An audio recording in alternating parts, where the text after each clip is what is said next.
What is going on, Too Real family? It's your boy Tater Too Real, where we always keep it too real.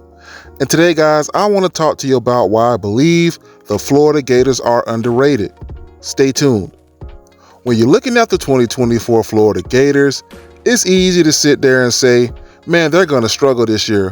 Why you say that, Tater Too Real? Because they have the hardest schedule in the history of college football. I mean, they're playing Georgia, Florida State, LSU, Ole Miss, you name it, Texas, Miami, UCF, Samford. I mean, they have the absolute hardest schedule I've ever seen. But guys, you're not giving the Gators that much credit as far as their roster. I mean, when you're looking at the 2024 Florida Gators, they are very, very talented everywhere. Now, Tater Too Real, why you say that? According to Pro Football Focus, the Gators have a top 10 quarterback room and a top 10 offensive line unit. And we all know to have success in the SEC especially, you need to have some beasts on the offensive line and defensive line, and the Gators have it. Now, speaking about offensive line, the Gators are going to be headlined by tackles Brandon Crenshaw Dickerson, who transferred in from San Diego State. Also at the other tackle is going to be Austin Barber. Had a great season last year, was a little inconsistent at times, but he has a lot of upside, a lot of potential. Also Jake Slaughter at center, who Pro Football Focus said is one of the top offensive lines in all of the SEC. Also at guard, they're going to have Kanijah Harris and Damian George, who kind of fell off a little bit last year as well, but big, strong, physical offensive linemen. And they're going to have some guys probably rotate in throughout the year. Bryce Lovett, Devon Manuel, transfer offensive lineman from Arkansas. Also Roderick Kearney as well, to name a few. But the Gators will be led by quarterback Graham Mertz, who is in his second season as a starting quarterback for the Florida Gators. Last year, Graham Mertz had his best season ever as a quarterback with a 77% completion percentage. Also, the Gators will have a whole backfield of great running backs, starting with Montrell Johnson. We all know Montrell Johnson is probably going to get the bulk of the carries, but he's going to be backed up by Trayshawn Webb, who I am still excited to see what he can do. Had a lot of hype coming out of high school, but from the spring, Jaden Ball has caught all the attention. Rushed for 77 yards in the spring game. A lot of hype, a lot of praise on Jaden Ball. I'm still waiting to see what Kanan Daniels do, but all in all, the Gators are going to be very, very loaded at the running back position. Also at tight end, they're going to be led by Artis Boardingham, who is a tight end receiver hybrid, runs great routes, big enough to be a tight end and block.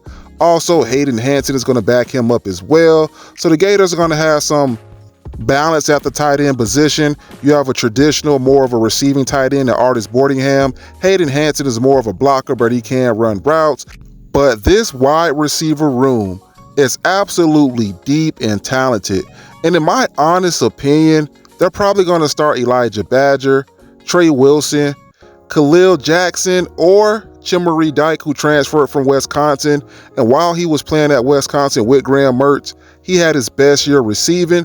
So Chimere Dike or Khalil Jackson is going to be that third receiver.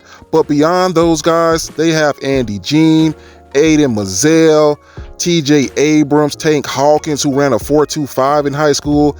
They have speed, talent all over the field. And bruh, I'm going to keep it real.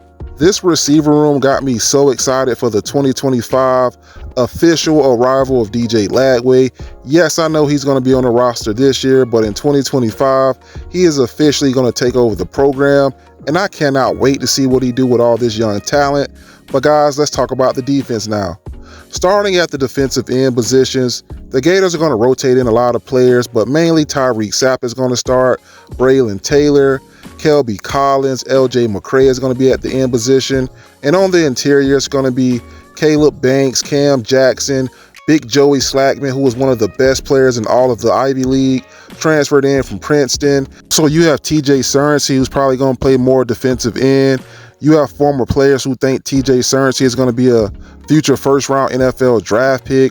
You got big Desmond Watkins also on the defensive line, Jamari Lyons. So all in all, I am not worried about the defensive line. As long as they can stand their gaps, they're going to be okay.